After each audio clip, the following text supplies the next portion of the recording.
For either of you guys, how has practice been with Coach IU kind of calling the defense, and I guess how prepared or how excited are you guys to go play Arkansas here in a couple weeks?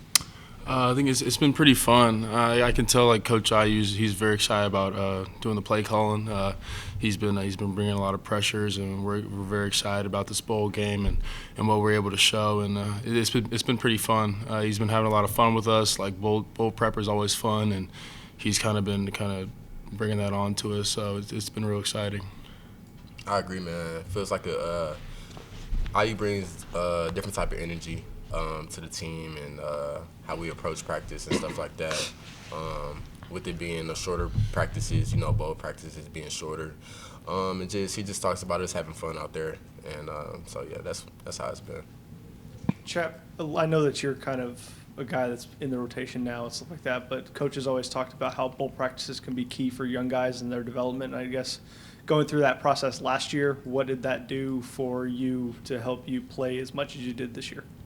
Right. Bowl practices for the young guys especially, it gives you a lot more reps with, you trying to get your older guys rest. So I think just taking advantage of that time and those reps most definitely helps to get in the side of coaches. So I think our young guys now, definitely how they're approaching it. You got Ashton Hampton, who's been making a lot of plays during these bowl practices. So yeah, I think that's how it affects. CJ, we just kind of heard from Caleb and Jalen that they don't really know what to expect from Arkansas because they've had so many guys in and out. Is it kind of similar for you guys, and is it kind of similar to like the first game of the season where you're not totally sure who's going to be out there for them? Yeah, it's pretty much the same thing. They've got a lot of they've got a lot of guys that are going in the portal, but I mean the schematically it's going to be the same, but personnel wise, I mean we know Taylor Green's going to be playing, and their running backs, their freshman running back, and then their starter, they're not going to be in there. So it's definitely different, but I'd say it's different from the beginning because like I think you don't really know schematically what the team's going to do in the first game of the year, but we're all the way at the end, so we know schematically what they're going to do. So it's somewhat easier, I guess, to kind of grasp like what they got going on. But personnel-wise, it has shaken up a little bit, but we kind of got a good grasp on what they're trying to do schematically.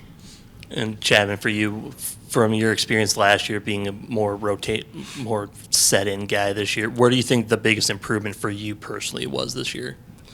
I think just knowing the defense more, being in the system longer.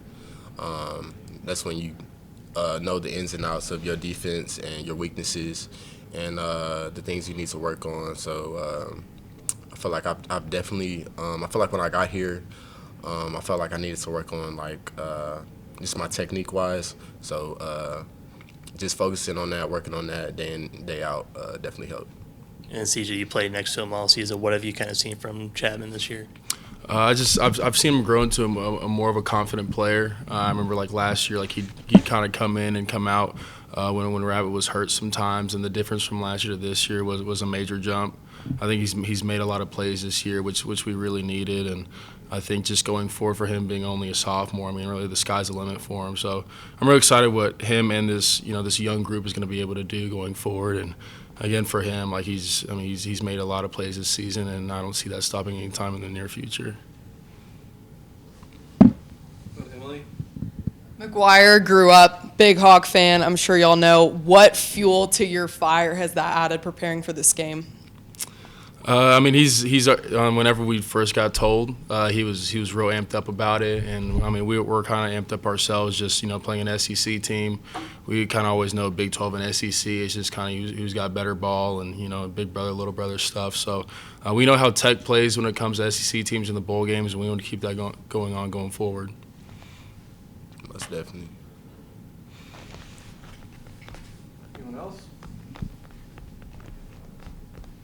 No one else? All right. Okay. Obviously, I mean, you have Coach IU calling the defense now, but how much different has it been for you guys since there has been that change directly in y'all's room? It's been different in the sense of we don't have just Coach Yates, who's our coach. Coach Martin's been helping out, Coach Ryan Connery, and then Coach Johnson. They've kind of all, and Coach Macbeth as well with the corners. They've been, kind of all coaching us and giving us different point of views. So it's just been different in that aspect. And just going, I won't be here next year, so like kind of going forward, who their coach will be. But it's been good though. I mean, you have kind of different perspectives. Like all those coaches that have been coaching us have seen kind of what's been happening during the whole year, and we're taking this time right now to fix those things, and brick by brick. So it's been good, and the camaraderie's been good. So I'm excited for what we got going to the bowl game. Chapman, just one more. Have you gotten a lot of chance to talk to your new DC, Shield, and how have those conversations kind of gone? Yeah, Coach Wood, great guy. When he got hired, he called me on the phone, and I had a conversation with him then, even before he got to Lubbock, and I got to see him in person and stuff. So that definitely meant a lot. And then, yeah, just having a conversation with him outside of the field, on the field at practice, just about ball and stuff like that. I'm definitely looking forward to the near future and how our defense is going to be looking next year under him.